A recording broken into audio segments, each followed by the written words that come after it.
One of the first things you can do as soon as you start up your account is add in your brand board. So head into settings and then scroll down the bottom and click on brand boards.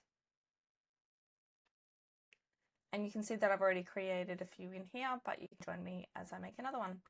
There's some already loaded in, so if you're aligned with any of these colors, you're welcome to. If not, start from blank and press continue.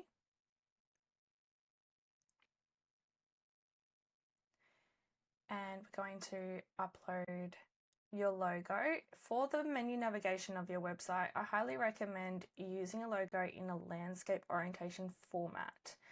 This is because if you use a circle or a square format, it does make the menu navigation at the top taller. So you either need to have the logo small enough so that it doesn't make the navigation too high, or if you have it high enough so that you can read the writing on the logo, then it can take up to a quarter or a third of the screen. I've uploaded my logo here and I say insert media. You can upload a different orientation of your logo here if you like, but as I said, the primary one I do recommend having in this landscape orientation.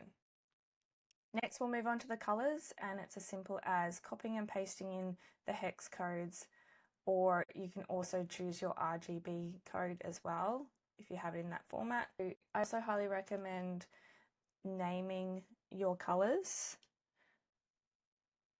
So you can see here now I've entered all of my color codes, and I have primary, secondary, light, lightest, an accent color and a neutral.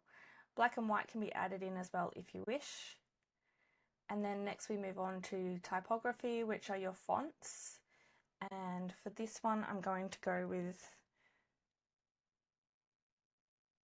one for the headings, and I'll use Poppins for the paragraph text. Here we go. So now if you save the board, and I'll call this one Fluence.